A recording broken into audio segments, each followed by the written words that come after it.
गोबर और गौमूत्र से कैंसर जैसी बीमारी के इलाज को लेकर शुरू हुआ एक रिसर्च प्रोजेक्ट 3.5 करोड़ रुपए के घोटाले की वजह बन गया है।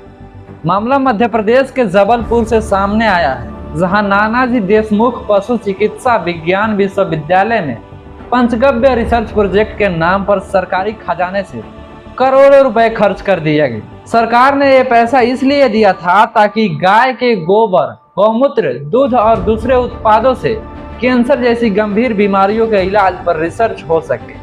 दावा था कि ये रिसर्च मेडिकल साइंस में एक नया रास्ता खोल सकती है, लेकिन जब इस प्रोजेक्ट की जांच हुई तो जो सामने आया वो रिसर्च से ज्यादा लूट और मौज मस्ती की कहानी लगने लगी। जांच रिपोर्ट के मुताबिक करीब 3.5 करोड़ रुपए इस प्रोजेक्ट को दिए गए थे।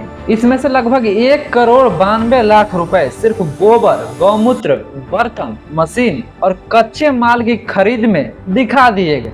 हैरानी की बात यह है कि जिन चीजों की कीमत बाजार में 15 से 20 लाख रुपए से ज्यादा नहीं हो सकती, उन पर कागजों में करोड़ों का खर्च दिखा दिया गया।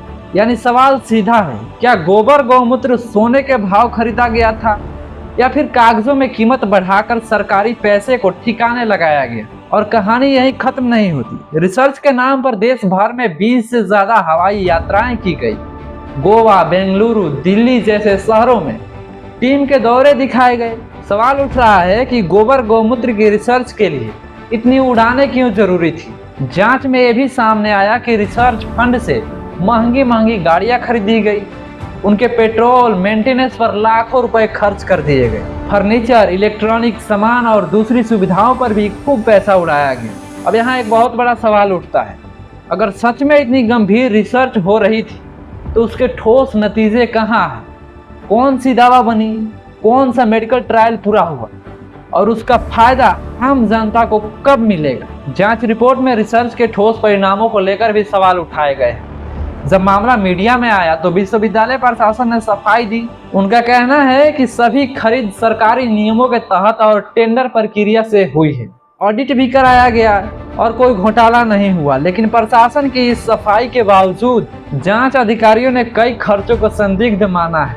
रिपोर्ट अब जिला प्रशासन से होते हुए उच्च अधिकारियों तक भेज दी गई है। अब तय किया जाएगा कि मामले में आगे FIR होगी या नहीं, रिकवरी होगी या नहीं, और जिन लोगों ने रिसर्च के नाम पर सरकारी पैसे का दुरुपयोग किया उन पर कार्रवाई होगी या नहीं।